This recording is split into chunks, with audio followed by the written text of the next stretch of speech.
Amid this crazy, tumultuous, and historic stretch of political developments, my Capitol Hill colleague spoke to the top Democrat in the Senate, Majority Leader Chuck Schumer.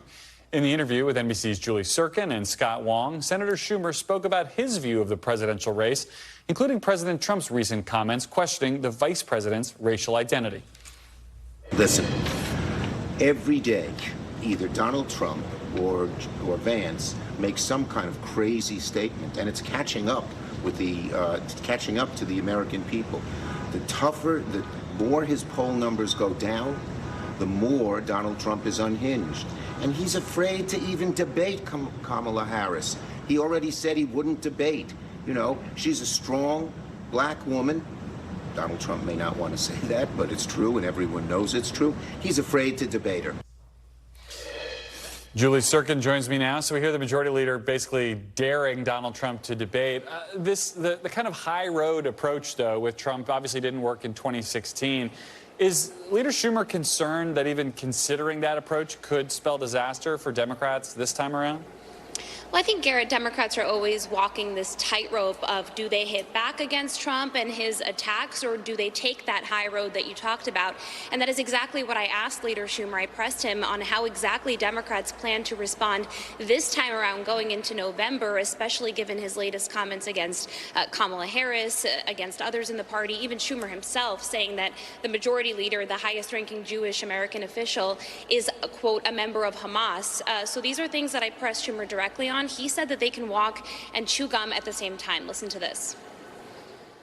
Well, we have to respond in two ways. One, we have to we have to make it clear to the American people how ludicrous, how unhinged this group, the Trump-Vance ticket is, how there'll be total chaos in America if they get elected. But at the same time, the high road remains. We have to show the American people what we want to do for them in creating jobs, in saving democracy, in dealing with global warming, in dealing with student debt, and the kinds of things that people want us to do.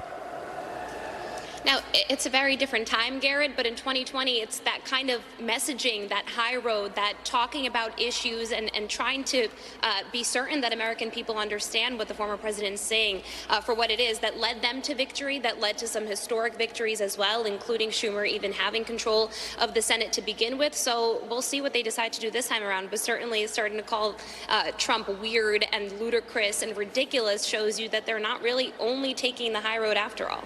Weird is so much kinder than threat to democracy on the sliding scale of insults, though. I want to ask you, I mean, you mentioned, the fact that he's the majority leader at all. That's not a job he might have for a lot longer based on this map. A lot of tough races for Senate Democrats for going into next year. What's your sense of what Schumer hopes to accomplish, between September when they come back and the end of this term, if that might be all the time he's going to get?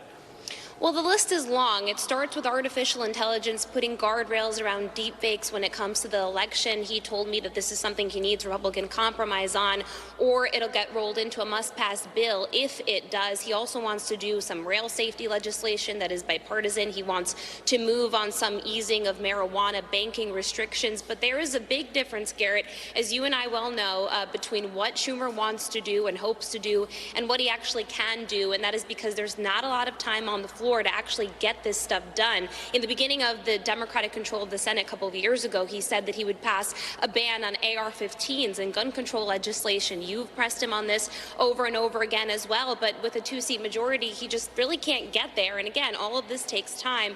So presumably they'll do the national defense bill, they'll pass government funding, we'll see if they can roll any of this into it.